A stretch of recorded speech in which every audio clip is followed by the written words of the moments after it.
गंजाम जिल्लार पुरपल्ली साही रे चली प्रसिद्ध दंड नाच। दंडुआ दंड और नाच गीत दुलुपुछि गाँव सहर गाँ गाँ बुली दंड नाच देखाउछंती मानसिकधारी दंडुआ माने। एही दंड परंपरा 21 दिन धरी चलिथिबा बेले आज अंतिम दिन आसंता काली मेरु उत्सव समापन हेबो। दिन में धूली दंड पाणीदंड और राति अग्निदंड पालनर परंपरा रही।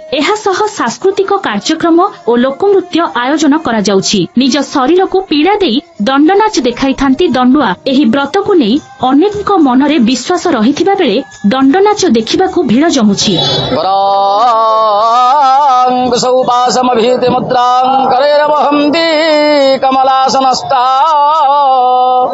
बालार्ककोटि प्रतिमां भाषा भजेऽहमद्यां भुवनेश्वरीतां। मु भगवान सालेश्वर महादेवंगर एवं बाल्यरुद्र दंडकालींगर मुख्य पंडित हरप्रसाद त्रिपाठी भगवती एवं भगवानंगर सालेश्वरंगर ये हूँ 17 वर्षर उत्सव।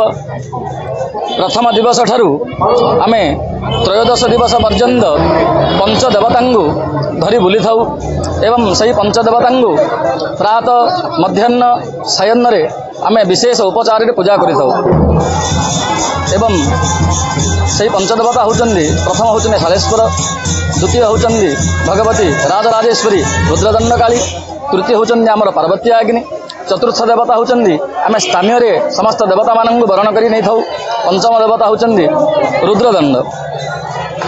प्रथम दिवस ठारू त्रयोदश दिवस पर्यंत आमे समस्त कार्यक्रम निर्विघ्न करूँ एवं सब वर्ष परी एई वर्ष मध्य 60 जनरू ऊर्ध भोक्ता अछंदी एवं आसंता काली मेरु पई समस्त कार्यक्रम तत्पर सहित चली। आसंता काली ब्रह्म मुहूर्त रे भगवान सालेश्वरंगर महास्नान हेबो एवं भगवती राजराजेश्वरींगर महास्नान हेबो। धूलिदंड आरंभ हेबो विशेष उपचार सहित। उपदेष्टा श्री श्री श्री बाल्यरुद्र दंडकाली नाट्य संघर आमे आज को 17 वर्ष है पूजा कर चलीचु एवं मत आग को कर चलू। आमर ए पूजार प्रथमे भक्त 60 भक्तारू अधिक अच्छा प्रति वर्ष भी 60-70 भक्ता आमर उपस्थित रोचंती। सेमानकर दंड अनुजाई 13 दिन से दंड पाइबे जोटा कि प्रथमे माँ को वरण करेंगे तापरे जोठी आमे दातांकर कर्तांकर बारंडार आमे नाच पाई जीवु से प्रथमे से नाच आमर से नाच स्थान टी को निर्मल करेंगे एवं तापरे नाक बाल धरी डेइबे तापरे तले हल्दी बटा हम तापरे आमर जमी बाड़ी कार्यक्रम सारी हेतिरे नाना प्रकार हस गमात सहित समस्त मनोरंजन दृश्य मध्य आमर किन्नर माने दर्शक मान उपहार देवे। एमती चलती आज की 17 वर्ष है चलती आग को माँ बाल्यरुद्र दंडकाली तरफ एमती चलियो बोली आमर माँ प्रार्थना। बसंत ऋतुर शेष और ग्रीष्म ऋतु आद्य गंजामर पुरपल्ली रे अत्यधिक मात्रा रे ढोल और तुरीर शब्द गुंजरित होइथाए एवं एही समय रे समुदाय जिल्ला रे दल दल हलदिया और लोहित वस्त्र धारण करी हाथ में बाना और अन्यान्य आनुषंगिक उपकरण धरी अनेक व्यक्ति स्वच्छंद विचरण देखा मिले। पौराणिक कृषि भित्तिक एवं साधारण जीवन दर्शनर प्रभाव दंडनाट्य देखा मिलता है। एथिरे अति सरल ग्रामीण भाषा व्यवहार करा जायथाए। पारंपरिक नाच मध्यरे मनोरंजन पई किन्नर मानक नाच गीत बेस आकर्षणीय अभिनय देखा मिलता है। यात्रा चलुची 13 दिन चलो चली अच्छी। आम ना हूँ प्रियंका किन्नर आमर 13 दिन चलुची दंड कामना। आम बहुत दिन वर्ष आसी था माँ को यात्रा करने माँ को यात्रा चलुची। आम हूँ 7 जन माँ को सालेश्वर माँ दंडकाली महिमारू आम सब वर्ष उन्नति चली एमती चलु सबुदिन चलु।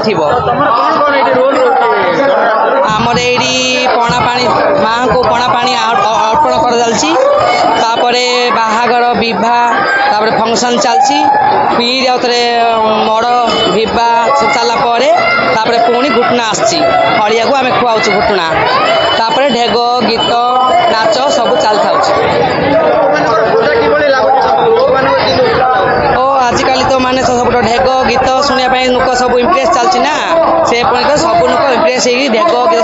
सब इम्प्रेस देखुं ना बहुत भल लगुच। भूमुसर अंचलर कुलागड़ू आरंभ होइथिबा दंडनाट परवर्ती समय रे गंजामर अन्यान्य अंचल विशेषकर शक्तिपीठगुड़ी व्यापिथिबार जनापड़े। दंडनाच परिवेशन समय रे दंडुआ मानंकु कहंती हे इसीपुत्रे आइले हर देइदेले बर अन्य सेवा छाड़ी एही सेवा कर। एही सेवा कले कि फल पाई उषुना धान गजा हुए, सुखिला काठ कंचा हुए, भजामुग गजा हुए, ज्वर रोग भल हुए इत्यादि। एही दंडनाच समय रे समस्त दंडुआ ऋषिपुत्र मानक भली वैराग्य जीवन यापन करबा अनिवार्य होइଥାଏ। आज्ञा ये जो कठिन दंड ये जो 13 भुक्ता मु कालीचरण पति आज्ञा 8 भुक्ता अच्छी सालेश्वर मंदिर रे ये जो 13 भुक्ता जो आसन जो दंड यात्रा को ये 13 भुक्ता बहुत कठिन परिश्रम जे संध्या समय रे बालुका पूजा हला टाइम रे पानी पणा जहाँ सारुचंदी बा मध्याह्न रात रे भोजन करुचंदी आ कौन सी प्रकार बहुत किसी दंड खरा तरारे बहुत किसी दंड भी सौचंदी दंडुआ माने बा भुक्ता माने